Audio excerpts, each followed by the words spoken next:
Halo semua, di sini saya akan membahas tentang pengaruh pemerintah terhadap perdagangan kelapa sawit dan juga turunannya. Sebelumnya kita bahas dulu apa sih kelapa sawit. Mungkin di sini teman-teman udah tahu ya, apa itu kelapa sawit. Bisa dilihat juga, gambar di sebelah sini. Oke, pohon kelapa sawit itu memiliki batang yang kokoh dan daun berbentuk pita yang panjang. Buahnya berwarna merah dan tumbuh berkelompok di tangkai. Buah kelapa sawit itu terdiri dari lapisan luar yang daging dan buahnya yang, berminyak dan bijinya yang berukuran relatif kecil di dalamnya. Bisa lihat ya yang di luarnya itu, warna merah itu bagian luar, terus yang bijinya itu, yang dalamnya itu warna putih. Oke. Nah, nanti ini, bisa dilihat apa fungsi-fungsinya di slide selanjutnya ya. Jadi kalau nanti saya bilang, mesokarp, mesokarp itu yang bagian oranye-oranye bagian dalam, terus, ada setelah mesokarp itu yang warna coklat sedikit itu, kernel atau cangkang ya. Nah, nanti di dalamnya lagi yang warna putih itu bijinya, oke. Terus, minyak kelapa sawit adalah produk utama yang, diekstraksi dari buah kelapa sawit ini. Nah, kalau buah kelapa sawit ini ya utuh itu ya, guys, ya. Oke, selanjutnya, kita lihat dulu untuk efek negatif dari bisnis kelapa sawit ini. Sebenarnya, dari semua bisnis pasti ada efek negatifnya, tapi kalau untuk dari sisi, bisnis kelapa sawit ini, kita bisa lihat ya, sebenarnya ada juga deforestasi, terus kehilangan habitat satwa liar. Ya, mungkin deforestasi karena jika kelapa sawitnya sudah tua, eee, itu biasanya ditebang sih. Terus juga kehilangan, habitat satwa liar ya seperti yang kita tahu ya mungkin kayak di Kalimantan, jadinya manusia sama, satwa itu mungkin rebutan lahan lah ya, bisa dibilang seperti itu. Terus konflik tanah dengan masyarakat adat dan, isu sosial. Isu sosialnya itu, misalnya kayak nanti dibilang ada limbahnya, terus juga mungkin baunya gitu-gitu. Tapi, terlepas dari efek negatif sebenarnya efek positifnya itu, banyak banget guys. Kita, bahas nanti setelah ini ya. Sekarang kita bahas tentang, produk turunan dari sawit dulu. Jadi, produk turunan sawit itu ada minyak kelapa sawit mentah, itu kita bilangnya CPO, crude palm oil. Terus minyak goreng kelapa sawit. Nah itu, yang sering teman-teman pakai untuk goreng-gorengan, bakwan, gitu-gitu. Terus produk makanan termasuk margarin, coklat, kue, dan makanan olahan lainnya. Nah nanti ini kita, bahas juga ya di slide selanjutnya. Terus juga produk kosmetik, pembuatan sabun, krim, lotion, dan produk perawatan kulit lainnya. Terus minyak kelapa sawit juga digunakan sebagai, bahan baku untuk produksi biodiesel, nanti ini juga kita bahas ya. Terus, minyak kelapa sawit dapat diubah menjadi bahan kimia termasuk deterjen, surfaktan, dan bahan baku untuk industri kimia lainnya. Nah, jadi dari sini aja kita udah lihat nih sebenarnya kelapa sawit itu tuh sangat-sangat dibutuhkan gitu, oleh manusia. Jadi, selanjutnya kita di sini bahas tentang, bagian kelapa sawit dulu. Nah, kayak tadi yang foto yang teman-teman lihat, sekarang, hampir foto keseluruhannya ya, dan juga nanti manfaatnya. Bisa dilihat itu yang pertama, ya tentu jelas, pohon kelapa sawit. Nah, pohon kelapa sawit itu menghasilkan kalau habis dipanen ya, jadi ada batang, ada pelepah, sama tentunya ya ada, kelapa sawitnya, satu bongkol itu ya. Kita lihat dulu dari batangnya. Nah, batangnya itu tuh bisa dibuat, SLL, maksudnya sandwich laminated lumber. Ini tuh, sama seperti mirip-mirip seperti plywood ya. Nah, terus sebelahnya lagi, bisa dibuat jadi glukosa, etanol, sama asam laktat. Itu kalau dari batangnya. Nah, kalau dari pelepahnya, pelepahnya itu yang ijo-ijo itu guys, yang di atas itu, pelepahnya itu bisa dibuat, bio-oil sama biogas, tapi itu udah beda lagi, prosesnya, udah lumayan jauh. Nah, kemudian dari yang, TBS, tandan buah sawitnya ini, itu tuh menghasilkan, cangkang sama tandan kosong kelapa sawit, TKKS ya. Nah, cangkangnya itu bisa, dibuat, bio-oil, biogas. Sebenarnya, pelepah sama cangkangnya itu bisa dibuat macam-macam, pengganti bahan bakar pengganti ya. Salah satunya misalnya contoh untuk, briket kayak gitu. Nah, terus kalau yang tandan kosongnya itu bisa dibuat, bioplastik, for food packaging. Jadi sebenarnya sih, bukan cuma kelapa sawit aja sih kalau misalnya teman-teman pernah dengar yang namanya cassava bag ya, yang dari, singkong. Nah, itu 11-12 sama ini. Terus juga bahan baku polyester. Nah, terus ini juga, dari BPDP ya, orang-orang BPDP pemerintahan itu, mereka buat helm ya, buat helm biocomposite, helm dari yang tandan kosong tadi. Terus juga bisa untuk, substitusi LPG, oke. Nah ini baru, bagian-bagian kelapa sawitnya aja nih, dari bagiannya aja udah bisa buat macam-macam gitu kan, belum lagi sampai ke, buahnya. Nah sekarang kita bahas buahnya. Jadi dari, yang tadi kan kita, tanaman kelapa sawit itu tuh yang satu pohon, itu kan tadi ada pelepah, ada batang. Nah, pelepah sama batangnya tadi kan kita udah bahas ya, mau jadi apa. Nah, sekarang kita bahas yang TBS-nya, tandan buah segarnya, yang warna itu oranye paling atas sekali sebelah kanan, guys. Nah, jadi dari tandan buah segar itu tuh, bisa jadi tandan kosong, terus buah sawit, sama kondensat. Kondensat ini kita bilang, limbah ya, bukan tidak terpakai, sangat terpakai, tapi kita bilangnya limbah dulu. Nah, kalau tandan kosong kan tadi udah jelas nih, guys, mau diapapain aja, oke. Kemudian di sini kita langsung bahas aja yang, buah sawitnya. Tadi yang di pertama, di pembukaan saya udah bilang kan, buah sawit itu ada yang bagian bijinya, warna putih, sama mesokarpnya yang serat-serat yang warna oranye itu tadi.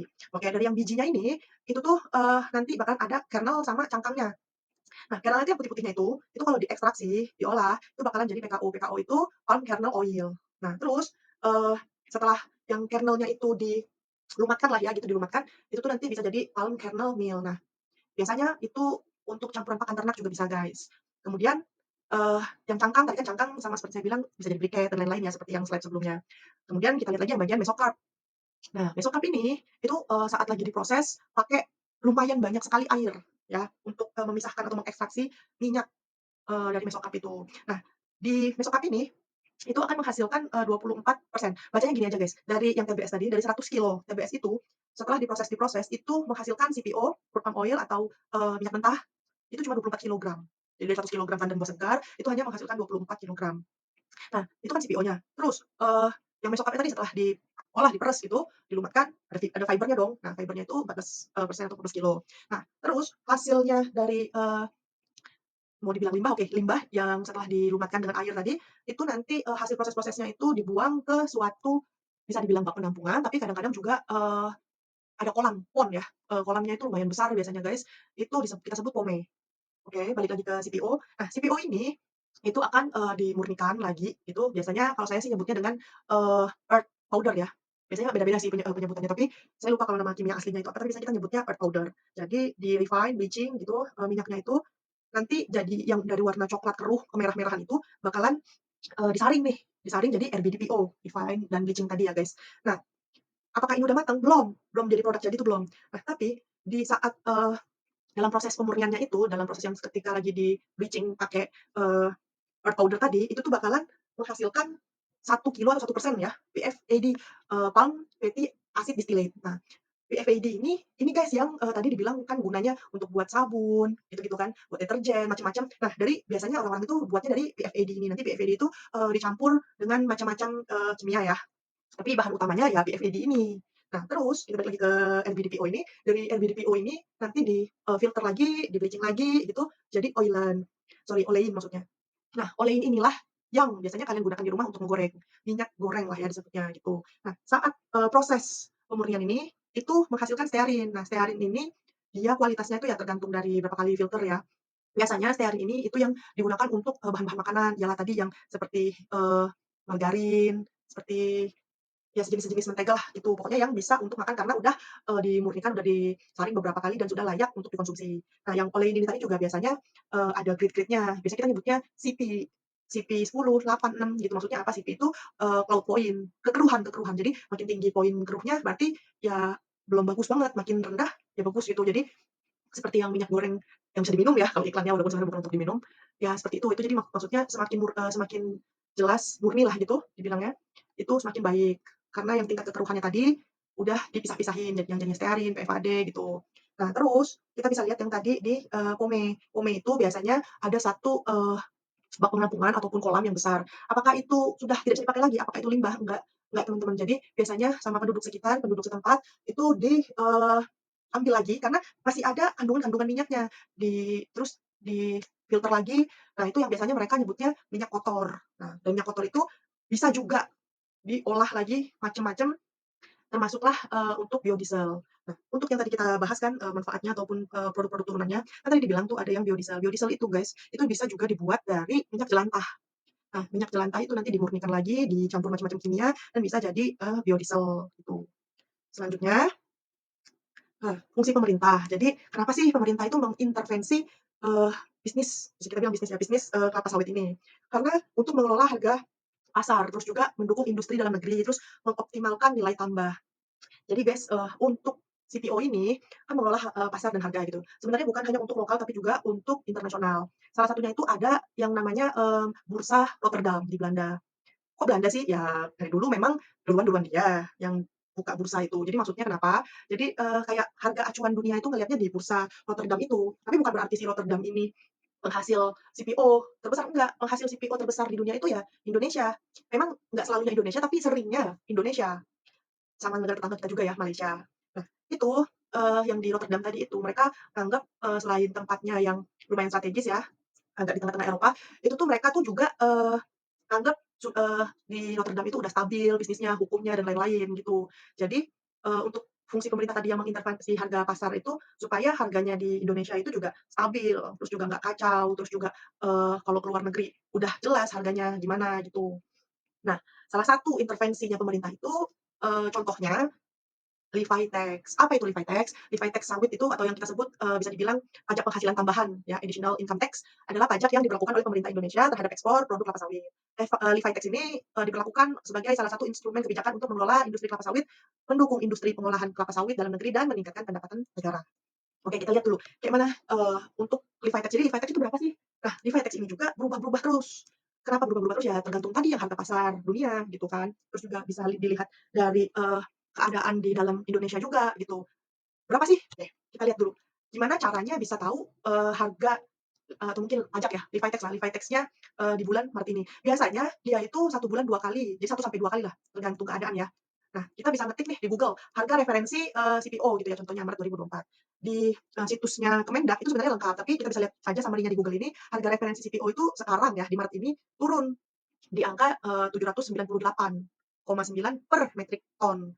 Berarti sebelumnya udah lebih nih guys daripada ini, tapi sekarang lagi turun. Terus apa sih fungsinya harga referensi? Apakah kalau kita jual ke luar negeri wajib gitu? Atau orang kalau dari luar negeri pengen impor minyak kita, minyak CPO ini, apakah wajib? Sebenarnya nggak wajib sih, memang tetap masih deal-dealan sama, yang beli ya, calon buyer dan, supplier. Tapi apa gunanya, harga referensi CPO yang sudah diterbitkan oleh Kemendak ini? Nah, fungsinya di sini guys, untuk, Levi Tax tadi. Nah, saya mau ngasih tahu kalau pengen lihat, detailnya si Levi Tax ini, kalian tuh bisa buka www.insw.go.id INTR. Terus masukin nih, HS code untuk, ya tergantung ya, pokoknya tentang, CPO dan turunannya. Nah, yang ini nih saya lagi masukin contohnya untuk PFAD, Palm Fatty Acid Distillate ya. Nah, ini kan bisa teman-teman lihat nih, ada yang namanya PPH, ya kan, 2,5 API. API itu angka pengenal impor. Nah, terus kalau yang untuk non API 7,5%. Itu bisa dilihat yang PMK 41 gitu-gitu, itu sebenarnya, bisa diklik guys kalau di website ini ya, YNSW ini. Nah, bisa dilihat lagi yang bawahnya itu ada BK sama tarif dana sawit. Nah, tarif dana sawit inilah yang disebut Levi Tax. Kalau yang BK ini bea keluar. Kenapa ada bea keluar? Sebenarnya untuk ekspor itu ada, barang bebas ekspor sama yang enggak. Nah, kalau yang enggak itu ya yang kayu, biji kakao, kelapa sawit. Pokoknya kalau teman-teman klik yang PMK-nya itu kelihatan sih sebenarnya apa-apa aja barang-barangnya.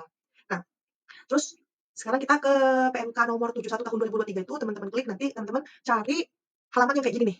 Nah, halaman yang kayak gini. Ini maksudnya apa? Maksudnya eee, itu kan sudah dilihat nih kelompok nomor 1A, 1B gitu-gitu ya.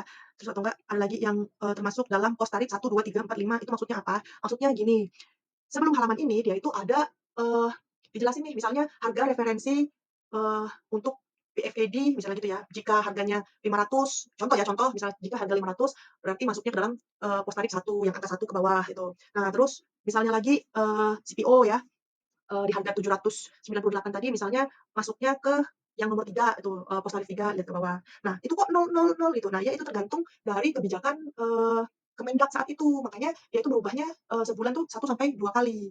Bisa dilihat misalnya tarif posnya itu, harganya tadi 798, untuk PFAD contohnya ya masuk, anggap saja dia masuk ke dalam pos tarif nomor 5. Pos tarif nomor 5 terus, di kelompok 3 nomor 12, Palm Fatty Acid Distillate atau PFAD itu bisa dilihat ada angka 5. Maksudnya apa? Nah berarti tarif bea keluar untuk PFAD jika harganya 798 dan tergolong dalam undang-undang ini dalam tarif, pos tarif nomor 5 berarti dia harga tarif bea keluarnya itu $5 per metrik ton.